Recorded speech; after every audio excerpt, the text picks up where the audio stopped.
Hello বন্ধুরা, আজকে আমরা বানাবো ফুলকপি আর রুই মাছের পাতলা ঝোল। প্রথমে আমরা নুন হলুদ মাখানো রুই মাছগুলো ভালো মতো নেড়ে চেড়ে লাল লাল করে ভেজে নিলাম। ভাজা হয়ে যাওয়ার পর আমরা ফুলকপিগুলো কেটে নিলাম। আপনারা আপনাদের মতো বড়ও কাটতে পারেন, ছোটোও কাটতে পারেন। আমি একটু ছোটো করে কেটেছি। তারপরে কাটা হয়ে যাওয়ার পরে আমরা আলুগুলো পিস পিস করে কেটে নিলাম।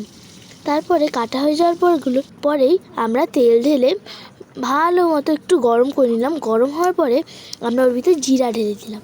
জিরা ঢালার পরে একটু নেড়ে চেড়ে ওর ভিতর আলু দিয়ে দিলাম। আলু দেওয়ার পরেই আমরা আরও ভালো মতো নেড়ে চেড়ে নিলাম। নেড়ে চেড়ে নেওয়ার পরে একটু লাল লাল করে ভেজেও নিলাম। ভাজার পরে ওই ফুলকপিগুলো ওর ভিতর ঢেলে দিলাম। ঢালা হয়ে গেলে ওটা ভালো মতো আপনারা কয়েক মিনিট নেড়ে চেড়ে নেবেন।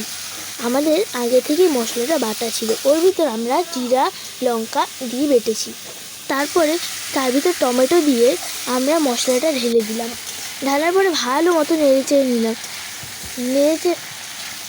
নেড়ে চেড়ে নেওয়ার পরে ওর ভিতর আমরা জল দিলাম। জল দিয়ে দেওয়ার পরে ভালো কিছুক্ষণ কয়েক মিনিট আমরা আরও নেড়ে চেড়ে রাখবো।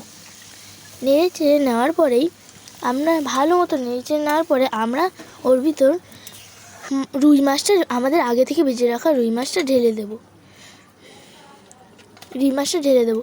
ঢালা হয়ে গেলে কিছুক্ষণ আপনারা রেখে দেবেন।